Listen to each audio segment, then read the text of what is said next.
Feel the dust. Welcome back to Manitoulin Off Grid. We have been out yard sailing, and Jeff loves yard sailing as much as I do. Don't let him tell you different. We got some pretty cool stuff this time around.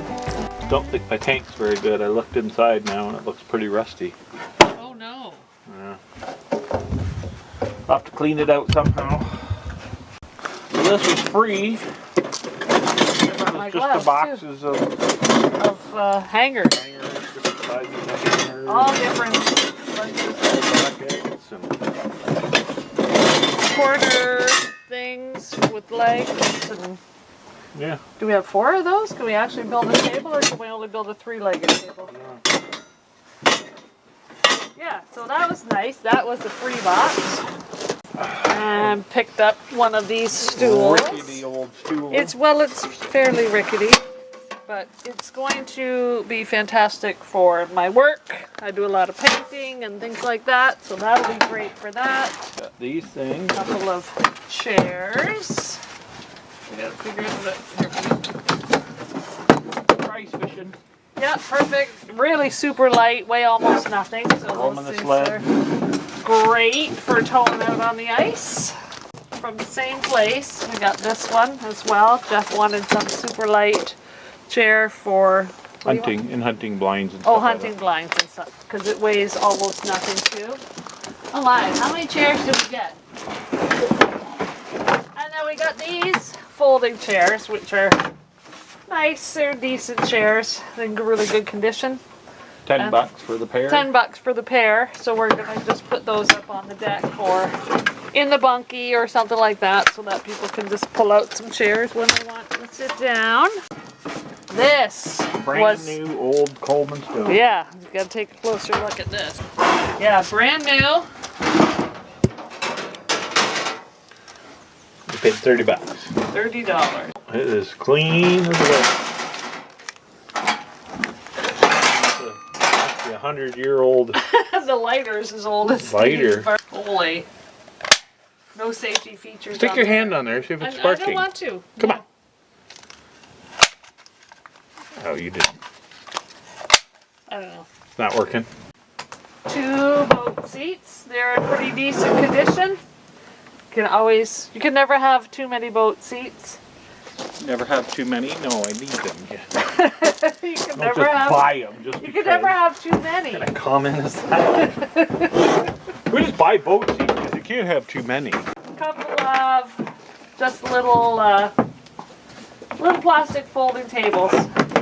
I'm just gonna throw those up on the deck for when you have company, and then people can have a little table beside their chair. Road on it. They will come in very handy. And last but not least, No, we forgot this too. oh, what is it? Coat rack. Oh, Take it out of the bag. yeah, it's Just a little coat rack. coat rack. Probably gonna go in the bunkie. Drill bits. Oh yeah, brand new pack of JobMate drill bits. I think maybe there's like 2 or 3 bits taken out of it. But it's gonna go in my work toolbox on the back of my truck. And these were probably the find of the day.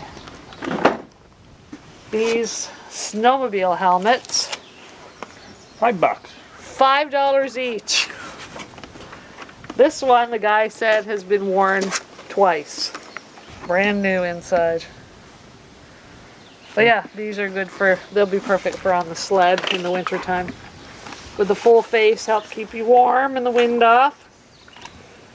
Yeah, very nice. So that's it for our yard sale stuff.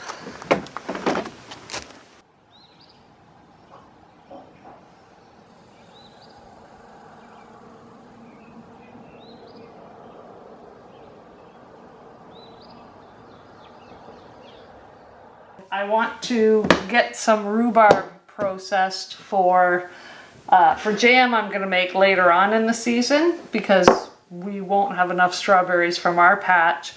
So I want to process the rhubarb so I can make some so I can make some strawberry rhubarb jam later in the season. And this is the rhubarb from my plants, which are barely surviving, like they're just kind of hanging on by a thread.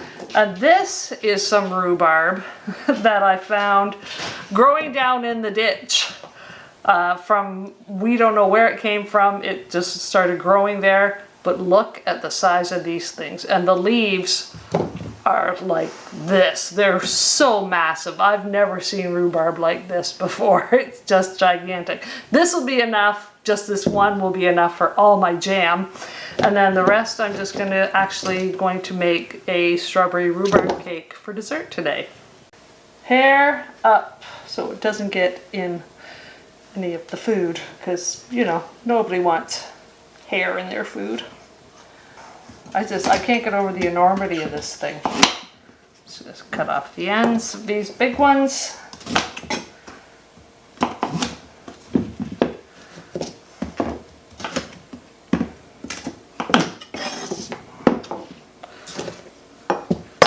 And these little teeny ones, I love the color of these little ones. They're so gorgeous. Oh wait, I have to do this a little different because some of it's just going to get pulverized in the food chopper, and other is going to get chopped for the rhubarb cake. These here, I think I probably need 2 cups. I haven't even looked up the recipe yet, so.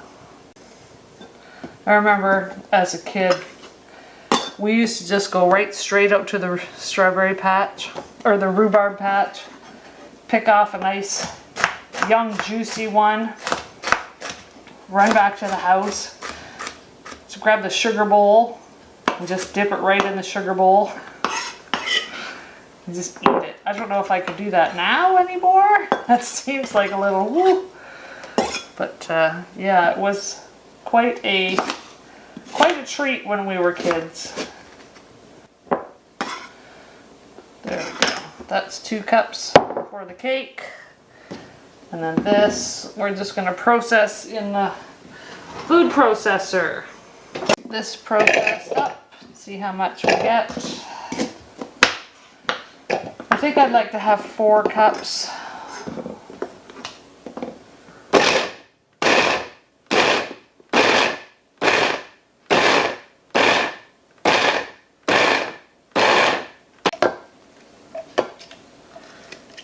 That is very, very green. I think I'm gonna run out and go grab some more red because it's just way prettier than green. Here's my sad and sorry rhubarb. It's just not great, but it's nice and red, so we're just gonna pull a bunch of these little red ones off.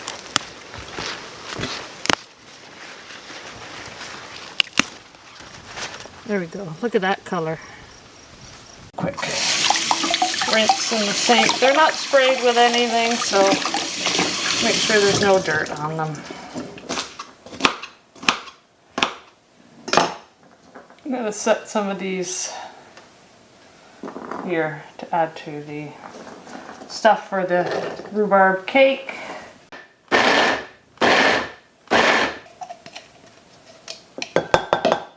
There we go. That's going in there. And then this is just going to get put in bags. No processing required other than this. And just thrown in the freezer as it is. No blanching, no nothing. But that's got a little bit better color.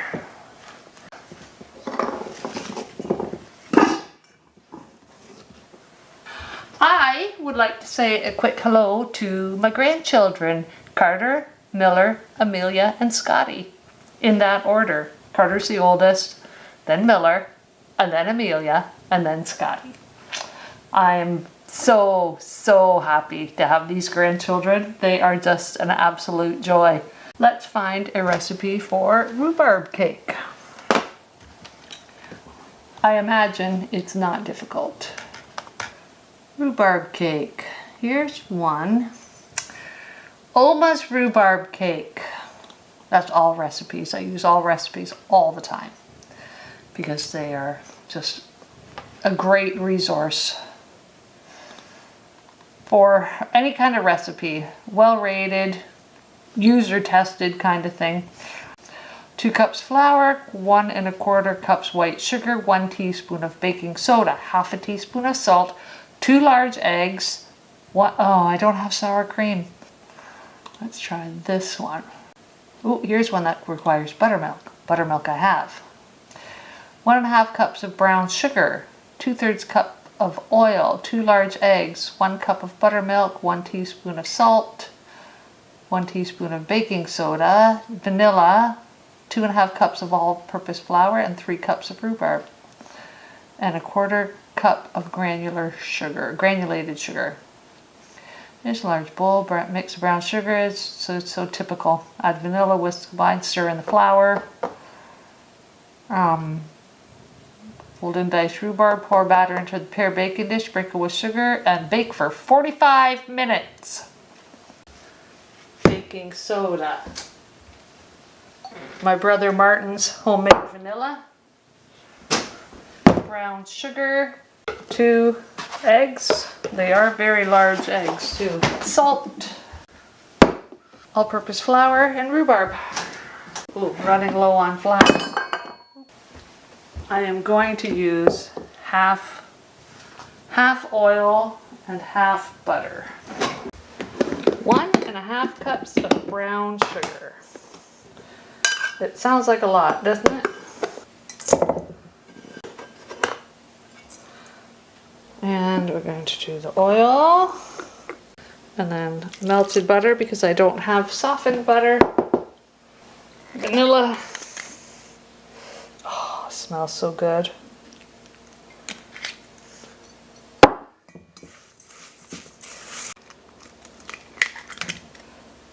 One egg.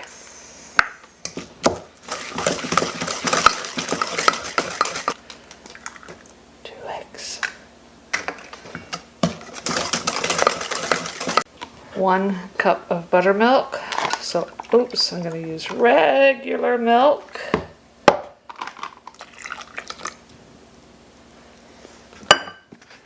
And about 1 tablespoon of buttermilk powder.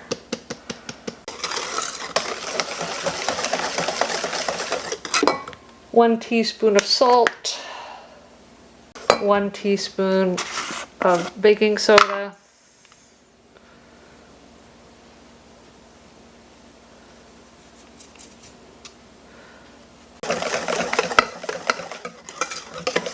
Two 2.5 cups of flour. Oh, this is going to use all of it. 2. Baking is science, right?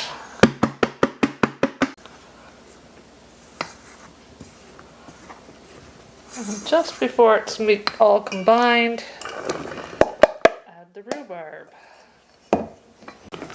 And I'm going to also add, because I love it, a little bit of cinnamon. I always add just a little bit of nutmeg. I think it's a 8 by 10, I think, or 8 by 11. Oh, this will be perfect. So I'm going to do this a little bit different. I'm not going to turn the oven on because that just gets the house hot. I am going to bake this on the barbecue. Once the barbecue is hot, we'll head out there and I'll show you how it works. We have a 3-burner barbecue, so once it's up to temperature, we turn off the inside burner, turn both outside burners down as low as they will go. I have this, it's a grill mat, and it's fire resistant. If it happens to overflow, we're not going to get batter all over the inside of the barbecue. And then we just set it in here in the center, off direct heat. There's heat on this side and heat on this side, nothing in the middle. And that heat will just circulate around. like it's inside of an oven, and it will bake this. And I will check it periodically. I might have to turn off one of these burners to help control the heat a little bit better. I've done this a bunch of times, works really good. Okay, it's been about 20 minutes. Let's have a look. Ooh.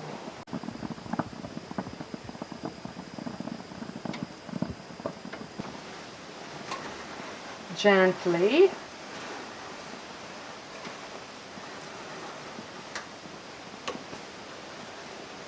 A little more to back. Okay, it's been about 40 minutes. Let's have a look. That's looking pretty darn tasty.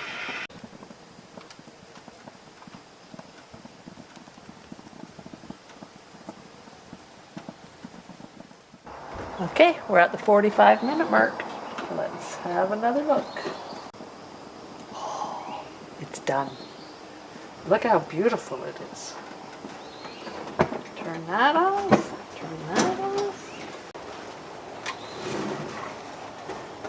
Look at that. Doesn't that look? Smells fantastic. Okay, nice and cool. We're done our supper. Let's give this thing a try. I'm gonna eat the corner piece because that'll be the best one. Oh, looks good. It's hard to tell in this. The lighting's not great, but it's very soft, very moist.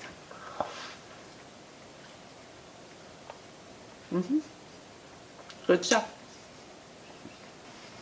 Well, that's it for this one, everybody. Thanks for watching. We'll see you on the next one.